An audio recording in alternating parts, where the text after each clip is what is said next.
नमस्कार, मैं राहुल कठेरिया। एक वक्त में कांग्रेस पार्टी के दिग्गज नेता रहे कल्की धाम के पीठाधीश्वर आचार्य प्रमोद कृष्णम जी ने एक बार फिर कांग्रेस पार्टी के ऊपर हमला बोला है। आचार्य प्रमोद कृष्णम जी ने अपने सोशल मीडिया के प्लेटफॉर्म एक्स पर लिखा है, कांग्रेस इसी उम्मीद में बैठी है कि कभी न कभी तो बिल्ली के भाग्य से छीका टूटेगा। अब उसे कौन समझाए कि ये राम नाम की डोर से बंधा है जिसे कोई तोड़ नहीं सकता। यानी कि आचार्य प्रमोद कृष्णम ये कहना चाह रहे हैं कि जो लोग अक्सर कर मीडिया पर और सोशल मीडिया पर चर्चा करते हैं कि मोदी सरकार कभी भी गिर सकती है और इंडिया गठबंधन की सरकार बन सकती है, तो ऐसा बिल्कुल भी होने वाला नहीं है।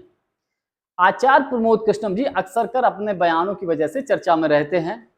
आचार्य प्रमोद कृष्णम जी जब कांग्रेस में थे तब भी ऐसे बयान देते थे तो ये चर्चा में आ जाते थे, और कई बार तो पार्टी के लिए ऐसे बयान देते थे जिससे पार्टी में ही असहज की स्थिति पैदा हो जाती थी।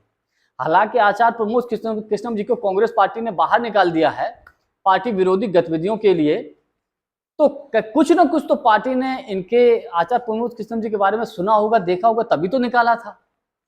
और आचार्य प्रमोद कृष्णम जी अक्सर कर राहुल गांधी जी के बारे में भी उन्होंने बहुत कुछ उल्टा सीधा बोला है। कभी कभी तो उन्होंने एक दो बार तो ऐसा बोला है कि राहुल गांधी जी के रहते कभी पार्टी आगे बढ़ नहीं सकती। ये आचार्य प्रमोद कृष्णम जी का बयान है। इसके अलावा आचार्य प्रमोद कृष्णम जी, राहुल गांधी जी जब रायबरेली से चुनाव लड़े अभी लोकसभा का 24 का, तब इन्होंने तमाम तरीके की बातें करी। हालांकि आचार्य प्रमोद कृष्णम जी प्रियंका गांधी जी के सलाहकार भी थे, तो पार्टी के किसी नेता में इतनी हिम्मत नहीं होती थी जो उनके खिलाफ खुलकर बोल सके। जब पार्टी में थे मैं तब की बात कर रहा हूं, लेकिन बाद में पार्टी ने इनको बाहर निकाल दिया है।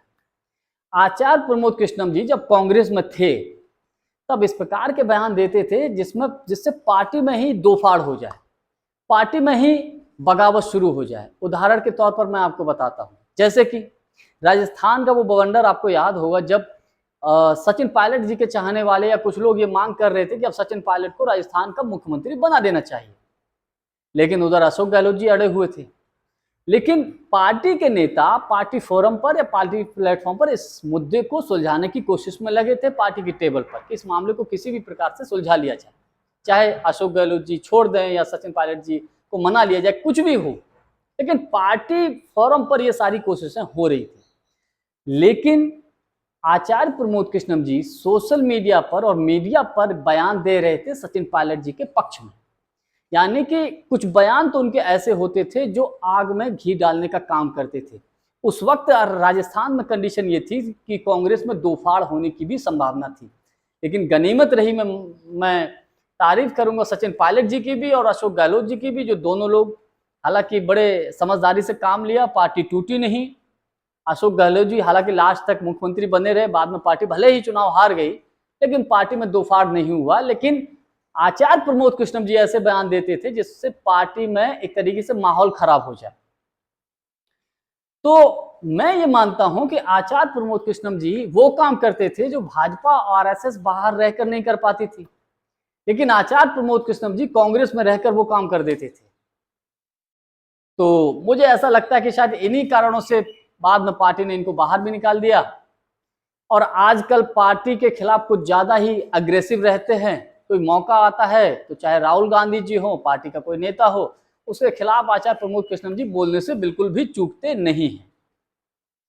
हमारा वीडियो आपको कैसा लगा, हमारी जानकारी आपको कैसी लगी, कमेंट्स करके हमको जरूर बताएं। आज के लिए बस इतना ही। बहुत बहुत धन्यवाद। नमस्कार।